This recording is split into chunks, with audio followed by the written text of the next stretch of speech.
咁你呢啲唔講。可以講噶嘛，出得街啊嘛，係咪先？ Hello， 大家好，歡迎大家嚟到我問我數顯微鏡，又一個星期佬啦。我哋今日個背景又有啲唔同咗喎，我哋去咗邊度？珠海係啦，我哋嚟做乜？ recharge 我想講探險，點解啊？唔係我哋嚟出沙，出晒。喂，唔好話俾人聽我哋嘅秘密。唔係咁我哋要 recharge 嘛。咁上到嚟嘅時候，你做按摩，我覺得喺大陸咧唔應該叫做按摩，做親佢哋係咪都要同你出沙？唔係，係咪都話你好容易出晒？先生你好濕喎。係啊，十個香港人都要出沙噶啦。其實你咁大力係一定會紅咯。係啊，咁唔好再叫佢按摩啦，我哋上嚟出沙，上嚟珠海出沙，同埋食玩咁喎。係啊，我哋呢個頻道好似唔係嚟講按摩，我哋呢個頻道好似係你講咩話？我問我數，係我哋講皮紋同數字嘅喎。係啊，咁我哋都成立咗差唔多半年咯半年啦，差唔多半超年，過咗啦。超過咗半年不。知不覺。唔經唔覺，所以今次咧都係一個我哋 recharge and refresh 嘅一個時間啦，同埋喺個過程裏面咧，發現到咧，我哋去運用皮紋、運用數字，其實都有好多好有趣嘅地方，或者好多其實重要去深入嘅地方。係啦，咁所以其實亦都稍後嘅時間咧，我哋就會有一啲研習班，俾大家咧響我哋遇到嘅個案解説過一啲盤裏面咧，或者解説咗一啲嘅個 case 上面咧，發現其實有時拍片咧係調翻轉我哋拍唔到啊。因為點解拍唔到咧？唔係話段片冇用，唔想出街，係調翻轉，因為要講嘅內容咧，要可以好深入。所以其實我哋希望可以透過研習班咧，就將佢咧可以咧從一個叫做簡單嘅角度，放大翻嗰個嘅真實嘅情況，令到每一位嘅朋友仔啦、同學仔啦，包括我哋自己啦，都可以有一個叫做再深入嘅提升同進步。係啊，因為始終數字同皮紋都真係易學難精。係我哋都每一日都喺度學緊嘢，都喺學生嗰度學緊嘢。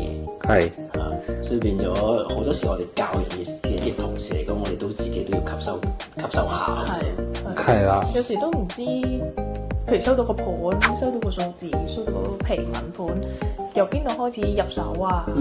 跟住就去到我自己睇個方向啊，啱唔啱咧？咁其實都真係除咗解説嘅時候去攞一個 fact check 之外，就係如果喺研習班度，我就覺得就係幫到手，就係可以喺嗰個觀點角度啊，或者切入點咯，唔同咯，咁係有好多個方法嘅個切入點，其實我覺得就係即係我都見好多同行咧，其實佢哋講到好似好簡單咁樣嘅，數字又好啊，或者皮紋都好啊，但係我有時覺得真係睇一份報告，其實都幾嘥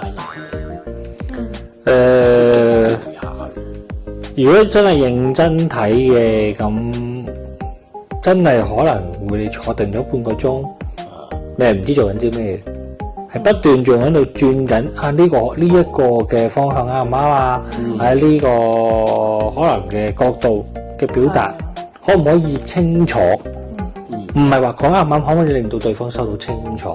因為有時係我哋明嗰個嘅方向，我哋明嗰個意思，但係表達上邊。即係每個人嘅接收嘅方式，有啲人又話係聽覺型，有啲人係感覺型，有啲人又視覺型。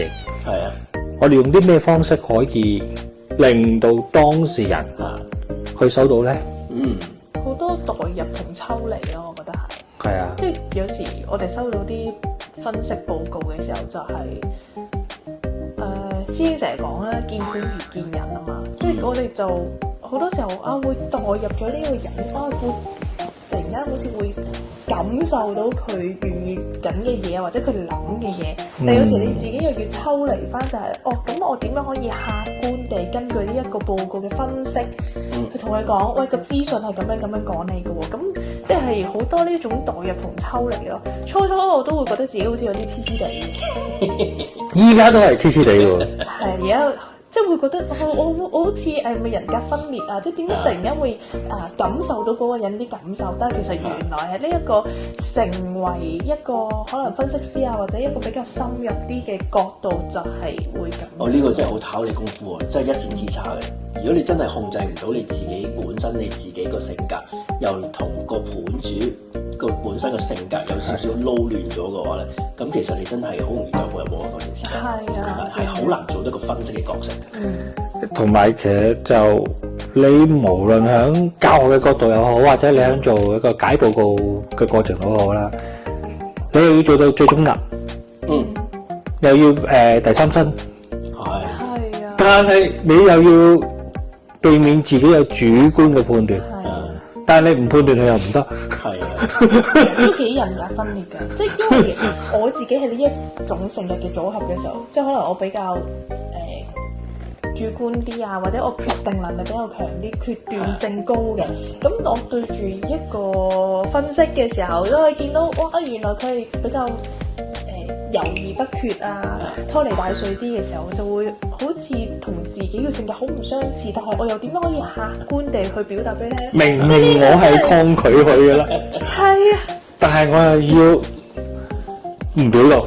唔係，我覺得係每一個分析師咧嘅性格會有少少唔同嘅，即係本身嗰個分析師嘅性格唔一樣啊。咁即係好似我自己咁樣啦，我專係講啲唔好嘢。唔係嘅，尤其是香港人嚟講，中意聽唔好嘅嘢噶嘛。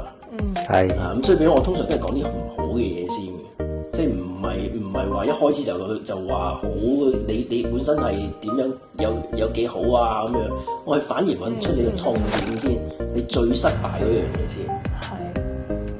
我自己本身同個客人解盤嘅時候，我通常都係咁樣做先。係，因為好似我哋解盤啊報告嘅時候，其實都係我反而唔係好想一開始要問佢好多佢關於嗰個人自己嘅一啲資料先，因為反而我係想睇，喂，喺個報告裏邊先睇咗佢有邊啲一兩個係比較明顯嘅位，可能佢係預緊或者一個卡住咗嘅位，咁然之後再喺嗰一個點上面，再喺度同佢深入啲，之後再去問佢一啲佢嘅資料會好啲。即係都係想係用呢個模式啦，去幫到人啫，係嘛？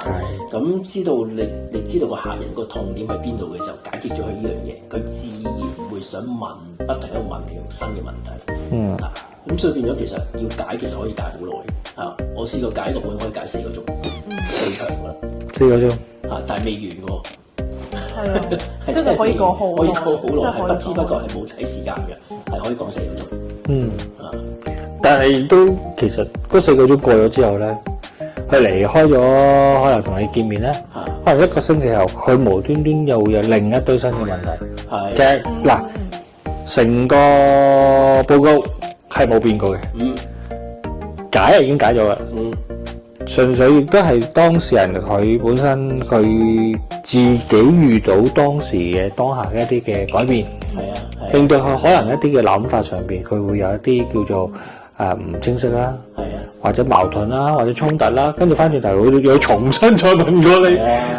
嗰下咧其實咧，即係你都幾花心力。係啊，唔係都係睇翻嗰個本主有冇經歷過咯，即係佢冇經歷過，你同佢講一啲可以講未來嘅嘢，佢一定聽唔入耳㗎。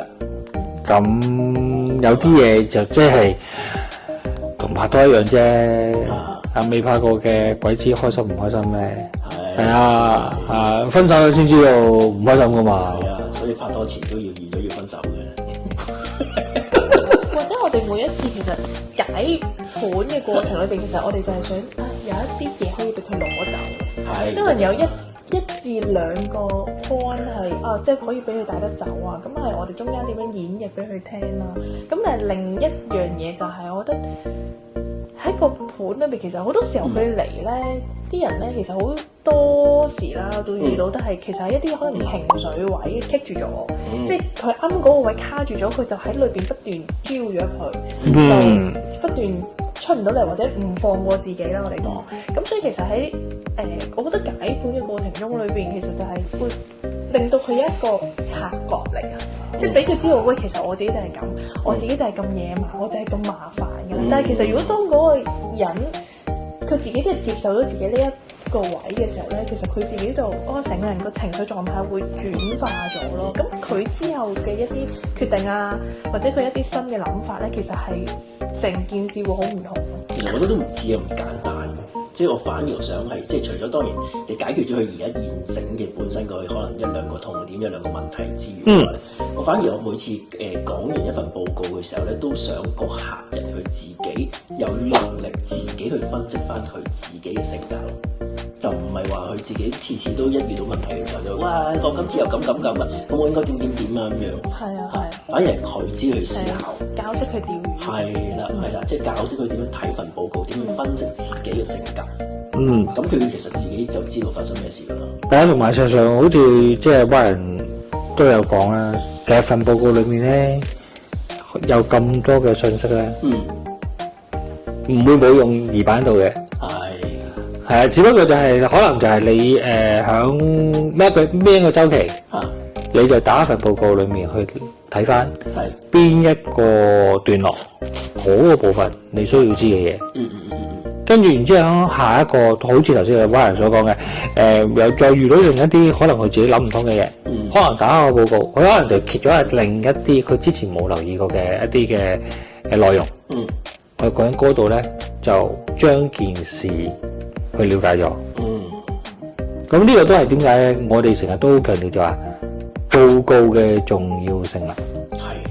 而唔係淨係單單可能係一簡單嘅一啲嘅表達，而所以係要做一個全面報告，對於佢整體性日後咧，即係叫做去翻查也好，或者去保留也好，唔理佢本身最終嘅結果點都好，但係其實如果肯用個信息咧，所有嘢響晒度嘅。咁其實又會唔會好似即係阿 Jason 我都知好似你咁樣啦，我自己都係啦，即係解釋完一份報告之後咧，一離開咗呢個門口就唔記得啦。真係唔記得，唔好問翻我。唔記得噶咯喎，我只可以，我係過目即忘。所以變咗咪有一個好處咯，客人再問翻我哋知嘅時候，每一次都係再睇過，咪真係重新睇多次咯。可能又係另一個新嘅角度俾佢嘅喎。係啊，因為其實唔有啲人話啊，點解你睇過唔記得？唔係我唔想唔記得，係睇得太多，我係記唔到。當然有一啲可能好特別嘅一啲嘅其中嘅一啲同學啊，或者一啲朋友啊，係會有印象嘅。唔係你咪記得人哋個數字咯，唔係記得人叫咩名咯。同埋你話我可能我係記得我記得佢係303，我係記得佢哋3812，我係最多我係記到，但係我未必記到佢成個結構。佢本身個故事都難記得嘅。係啦，因為每一個結構實在要好似皮名一樣，要即係表面就得9個號碼，但係放咗落去9宮格度，就即係都多。你話要解釋又話可以好難，好容易；又話咧佢話難咧，佢又唔係好難。但係要解落去咧，又好似唔知點解。即係呢啲問題啊，Mimi。係咯，你有冇遇過呢啲問題？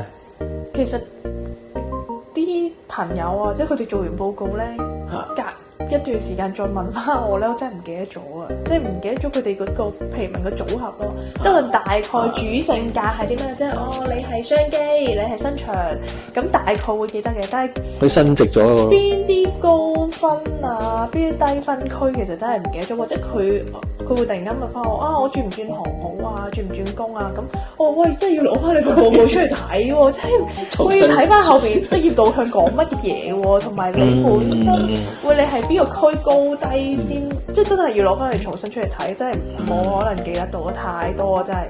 添。或者如果調翻轉，好似阿 Mimi 嗱，其實最初期我知道咧，你就淨係接觸平民先啦。後尾係透過好朋友啦，跟住認識咗我啦，跟住然之後你就學咗數字。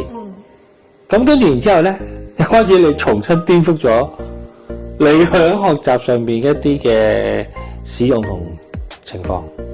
係啊，重新再上堂咯，即係又要做翻一個學習。有啲乜嘢嘢係加咗落去，令到你都呢個大師姐嚟㗎喎。係啊，你哋都大師姐嚟㗎喎。海望界係咪？啊，好多嘢都呢個世界好大嘅。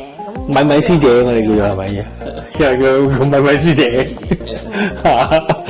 咁但係你兩樣加埋晒之後嘅，對於你個幫助有冇唔同咗？會啊，睇，因為即係如果你話皮紋咁樣，咁梗係即係啱學完嗰時，梗係要練習多啲啊。咁爹會同人哋講我啱學咗皮紋啦、指紋啦，不如我都睇下你性格係點啊咁樣，即係都會咁樣練習嘅。咁即係一路咁樣越學得越深入啦。咁好似數字一樣啦，即係學完啦，咁我梗係要練習多啲先至會純熟噶嘛。咁所以喺數字方面咧，就即係我覺得即係同人哋好似攞數字咧，俾我自己個感覺係容易過攞手指嚟睇先嘅，因為始終男女授受不親。係啦，有少少一啲關於身體上嘅肌膚之親噶嘛，即係如果你皮紋嘅話咁樣，咁所以喺個數字上，咁我有時會同個客講你將你自己出生年月日加埋，本身上，咁跟住之後。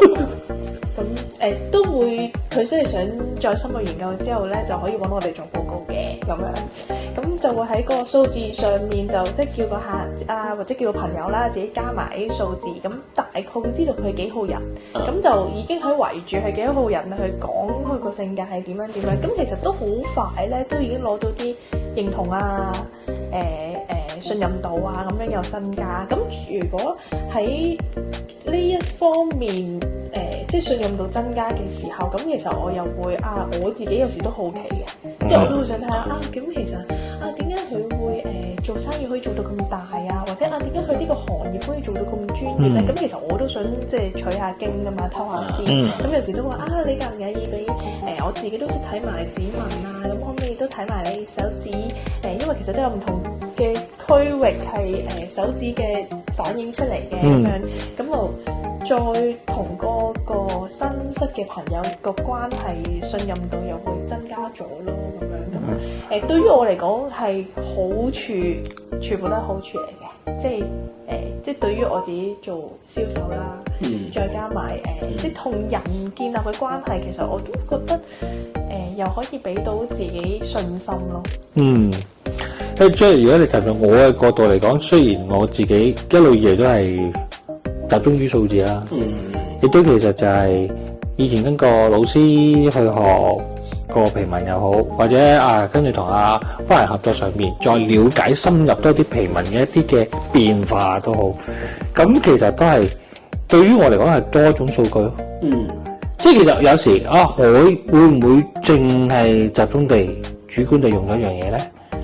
而我係有一啲嘢我係唔夠立體，但係依家我都會嘗試咧集郵咁樣咯。我今日即係都有種好似你成日話我終於集齊1至9號咁樣，跟住話集齊1至9號冇用嘅喎，你就冇集齊晒一號嘅裡面4種啊？即係總共9、4、36，你集齊36個就贏啦，bingo 咁樣好似。即係其實依家都會，我都係叫做即係初哥啦，喺皮紋裏面啦，起碼就係好嘗試下，其實會估啊。係。我係做，就算我喺數字裏面，我未睇到隻手指，我都會嘗試去估。咦？呢種性格咁似某一種嘅皮紋。咪即係好似我哋對上一集講阿侵侵嘅時候咯，我都冇皮紋噶，我都係估佢從佢嘅行為嚟估佢咩紋型啫。係啦，跟住然之後我都會嘗試話，其實咧，我想即係了解下，即係我係一個學生，我學緊嚟，咁我話其實咧當中皮紋裏面有某一種紋，可能會有咁樣嘅情況，而咁啱你呢個數字性格。同呢啲文型咧又好鬼似嘅。我會嘗試即係睇下以我基礎嘅功力去做嗰個嘅對比咧。唔係咁都好似我哋一開始做呢個頻道嘅時候，我哋點解會夾埋一齊？就係大家都想繼續學嘢，繼續想研究落去。究竟你嗰邊嘅數字同我哋呢邊嘅皮紋係咪真係可以更加發揮得效果更加大咧？係咁，事實上市場上邊亦都真係冇人係咁樣去 cross 嘅。甚至乎你問過你一啲嘅再前輩嘅老師，佢都話佢認識嘅都係得一個人。就係你係嘛？唔係，即係將喺歐洲嗰邊將兩樣去融合，但係因為佢係一個人去融合兩樣嘢嘛。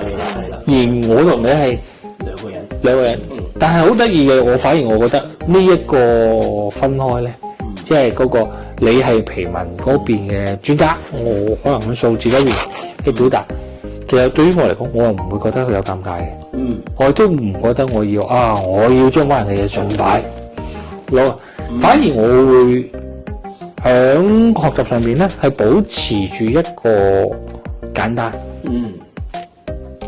咁反而咧令到咧我會知道咧，我有咗一個基礎，當我有唔明白嘅，我反而我問你咧，我令到我知道點樣容易係更容易表達啊！可能我遇到一個朋友咁樣，咁樣我哋更加快去掌握到個信息。係，即係有時咧，可能越學得深入或者越進階班咧，其實即係會學得複雜性強咗咧。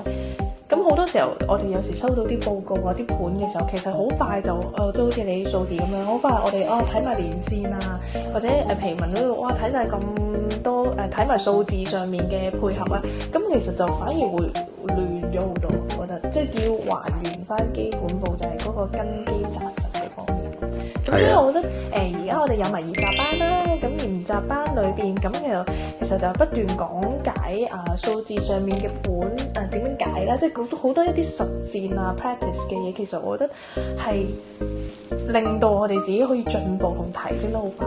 咁同埋因為喺班房裏邊有咁多個同學仔，咁大家都睇嘅角度啊、出發點都好唔同噶嘛。即係你又會喺可能你比較跳脫啲嘅，你就會覺得其實可以好突破嘅思維去睇啊，或者好似譬如我咧，咁我就要有咩根據，我先至會咁樣去接受呢個信息喎，或者咁喺裏邊，我覺得火花多咗好多。係啊，即係我覺得即係呢個都係我哋去堅持繼續每個星期出片。係啊，呢種嘅壓力同動力嘅來源嚟嘅，仲要係不停喺度挑戰新難度喎。唔係，即係我都冇諗過真係可以每個星期出到片咩？即係其實我都當初我諗住都係出完幾段應該冇。咁有我哋導演喺度啊嘛，係啊，即係兩位大師一路支持住咯。係啊，米師姐啊，咁滿唔滿意先？嗱，係咪要點讚、訂閱同分享先？梗係要啦。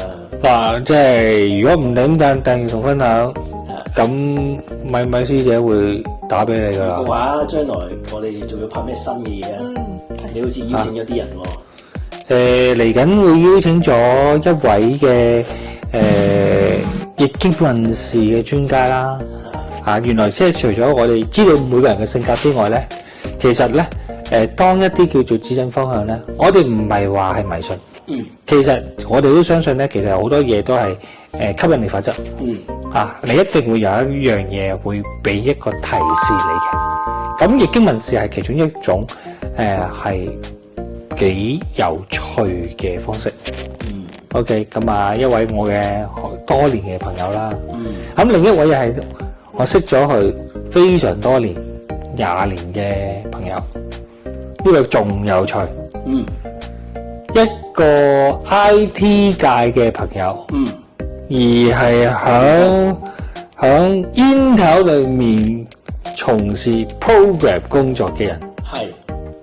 突然之間一個機遇，一個出差，竟然成為咗財神使者。係啦，而財神司節係啦，咁啊竟然係接觸呢個係啦香港人嚟㗎。香港人竟然接觸到道家上面趙公明嘅指引，令到佢成為財神司者。突顯下我哋好。係啦，咁啊啱啱其實我都段時間早一段時間咧，我都跟咗去台灣去了解下，原來佢由接觸到現在10年啦已經。到10年啦，即係一個大轉變喎。即係我就係等於我哋嘅頻道一樣，唔覺我哋做咗半年，但係我唔覺原來佢接觸咗成為財神司10年。係啊，咁點解佢會行呢條路咧？咁當中遇到啲咩問題咧？係啊，同埋佢都會有講到其實當中你點樣去幫自己，去建立一啲你自己嘅信念咧，係可以令到你自己響無論工作上邊，或者響生活上邊，都會有一啲莫大嘅改善提升。咁尤其是當你配合埋了解到本身皮紋同數字嘅性格之後，再加埋呢一方面嘅信念嘅建設咧，令到你係事半功倍。咁要密切留意啊！咁你講到真係吸引力法則，好似我哋今次上嚟珠海咁樣，我哋啱啱見到個客都係一樣啦。IT 界讀到碩士，都毅然唔再做 IT 喎。係啦，轉行揾食。係啦，咁聽日我哋都會再同佢去見多次面，再深入了解下。其實佢喺美國都喺大 club 從事去讀到碩士，喺呢個 IT 嘅工程裏面，而去毅然好想返香港發展，而遇到嘅一啲困難同阻障，到最終因為佢嘅改變係點啊？好多謝多謝米米師姐，邀請到一個咁有趣嘅朋友，俾我哋互相去了解。係啊，咪有時真係探討下一啲特別嘅人嗰啲人生嘅轉變咧，究竟喺佢文型上係咪真係睇得到啊？或者數字上係咪真係可以顯示得到啊？咁都俾我哋認識更加多咯。係啊，咁每一次都係學習嘅機會啦。好似參與緊佢嘅人生咯。係啊，冇錯。係啊，咁想知道更多，記得點讚、訂閱同分享。咁我哋就會有更多我聞我素嘅信息俾大家啦。係啊，希望我哋會拍得多啲更加唔多元化嘅節目俾大家睇下啦。係啦，無論你係有趣嘅學習嘅，或者一啲個別個案嘅分享，我哋都希望可以有更多嘅信息可以俾到大家。咁我哋同大家講聲拜拜啦。好，下次再見。拜拜。